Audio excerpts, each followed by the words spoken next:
Hello and welcome.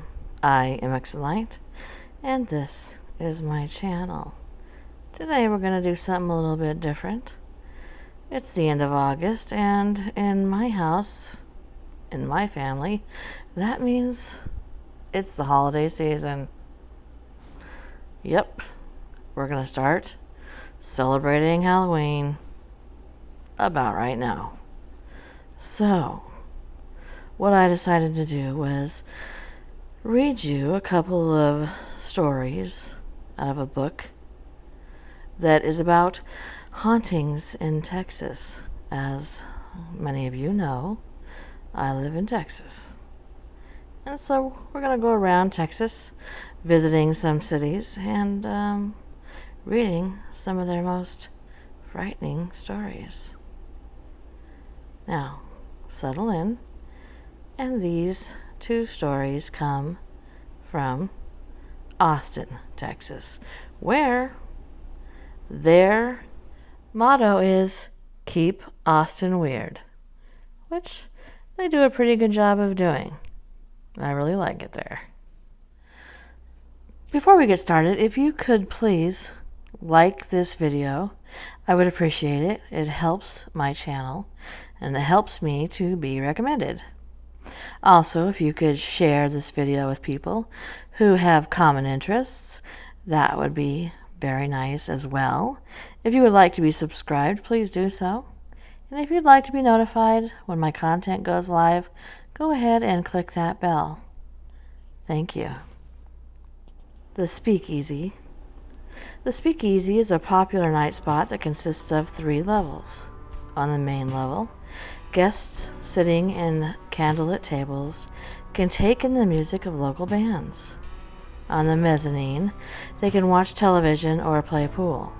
The 3rd level, called the Terrace 59, offers customers full-service bar and contemporary music underneath beautiful palm trees.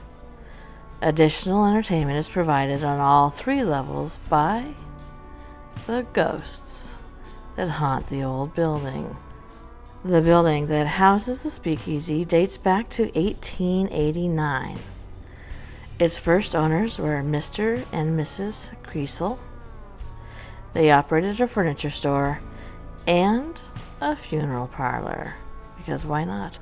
Over here you can have a couch to lay down and rest your weary bones, and over here a coffin to lay down and, well, rest your weary bones in peace. Back in that time, many furniture stores also served as funeral homes because of their ability to make coffins. 10 years later, the Southwest Telephone and Telegraph Company took over the building. On July 26, 1916, a devastating fire raced through the building. 2 women were trapped in the elevator, and several firemen were making their way up the stairs to rescue them when the staircase collapsed. 5 firemen were severely burned. 1, named James Glass, died from his injuries a few days later. It is the spirit of James Glass that is thought to haunt the building to this very day. He is described by employees as a playful ghost. He seems to be particularly fond of tormenting new employees when they enter a small closet that the staff members call the ghost closet.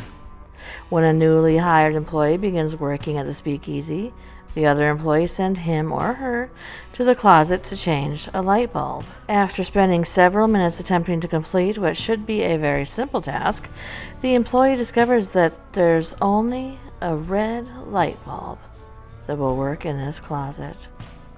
Some staff members believe that the ghost prefers the red light bulb because it reminds him of firemen or the firehouse.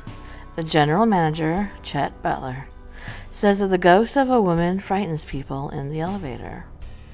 In the early 2000s, a member of the band Dysfunction Junction was in the process of breaking down the equipment after closing time when he saw the spectral woman standing in the elevator.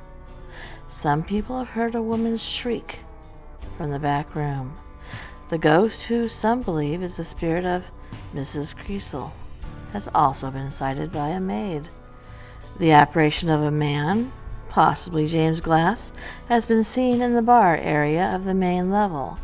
One night, the bar manager had just turned off the lights when he saw a man staring at him in the darkness. After a few seconds, the man vanished.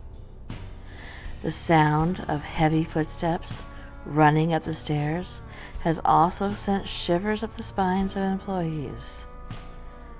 Like many haunted nightclubs, the Speakeasy does not hide its haunted past. After all, these days, ghosts are very good for business. My next story is The Dream of Josiah Wilbarger. One of the state's most oft-repeated legends is that of Josiah Wilbarger, who was scalped alive by Indians, but managed to survive and lived for 11 more years, despite the hideous wound he had received in the horrifying incident. Josiah was born in Kentucky in 1801, and he was recruited by one of Stephen Austin's agents in 1823 to help establish a colony on the upper Colorado River in Texas. A few years later, he married Margaret Baker and began teaching school. His desire for a more exciting life led him to become a scout, whose job was to survey upriver for the planning of new colonies. In 1830, Josiah built a stockade along the bend in the Colorado River near present-day Bastrop, and brought his wife and son John to the remote area.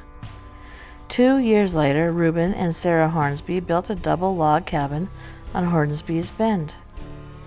In August 1833, Josiah traveled to Hornsby's Bend, where he joined a survey party assigned to scout for head rights to the northwest.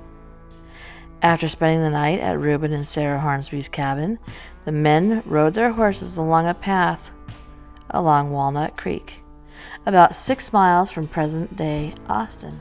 The men were very clearly taking a risk traveling so far beyond the settlement line. At 10 a.m., the men had just rounded a bend in the river when they spotted a lone Comanche Indian about 25 yards away. The Indian, who was on foot, immediately took off. Josiah ordered the men to give chase. They pursued the Indian up Walnut Creek but lost him in the brush. And then, because they were exhausted, they stopped for lunch in a shady grove near Pecan Springs. The group was then suddenly attacked by a large band of Comanches. 2 surveyors were killed and 2 others were wounded. Josiah, who had been hit by both a bullet and an arrow, attempted to drag a wounded comrade to safety behind a large rock. He had not gotten very far when a bullet entered the back of his neck and exited through his chin. 2 members of Wilbarger's party jumped on their horses and rode off. While the Comanches were busy scalping the 2 dead men, Josiah, who was temporarily paralyzed from his neck down, lay perfectly still while the Indians stripped him and the other 2 men of their clothing. Before leaving, one of the braves walked over to Josiah's prostrate body and cut 7 pieces of scalp from his head. The pain was so severe that Josiah passed out. By the time Josiah regained consciousness, blowflies were already laying eggs on his exposed skull. He could even feel the maggots crawling around the top of his head. Summoning up all of his remaining strength, he managed to drag his body 300 yards to a spring, where he immersed his still bleeding body into the water and cleansed his wounds. As the sun began sinking below the horizon, Josiah caught and ate a few snakes he found on the bank, took one last gulp of water, and began crawling toward a nearby cabin, which he knew lay 6 miles away. He had only gone half a mile when he ran out of energy, and Josiah propped himself up against a large oak tree and passed out. Around midnight, Josiah was awakened by the intense cold that had settled over the area. He turned his head and he saw his sister Margaret standing only 2 feet away from him.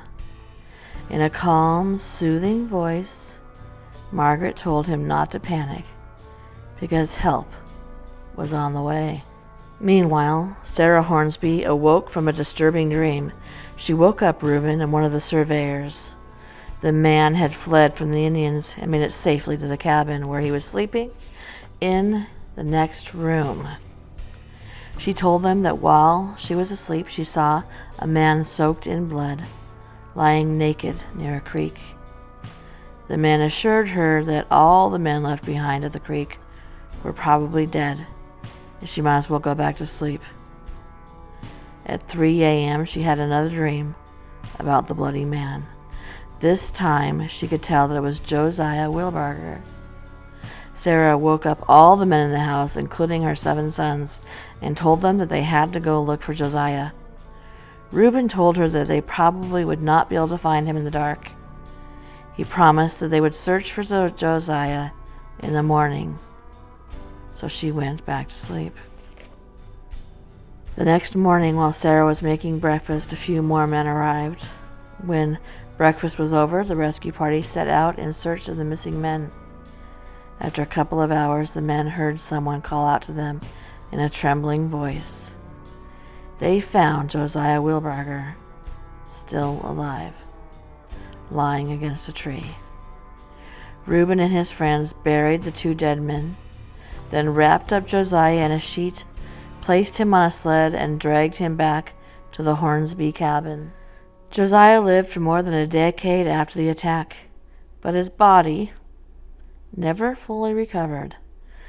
The skin never grew entirely over his head wound, so portions of Josiah's skull were always exposed. His wife made skull caps for Josiah, which he removed only at night before going to bed. Despite his wounds, Josiah tried to live a normal life. He began farming in 1836 and even built one of the first grist mills in Bastrop County. All the while, his head wound was getting worse. Eventually, the scalp area became infected. His skull was deceased, and his brain was exposed. One day, Josiah bumped his head on a low door frame in his cotton gin house and ruptured the wound. Before he passed away on his deathbed a few days later, Josiah said, "This is as far as I can go." And he died on April 11th, 1845. Now, this incredible story has an even more amazing footnote. 6 weeks after Josiah saw his sister Margaret standing near him while he was lying against that tree, he received a letter informing him that she had died. She had passed away the day before his survey party was attacked at Pecan Springs. Thank you for coming. Good night.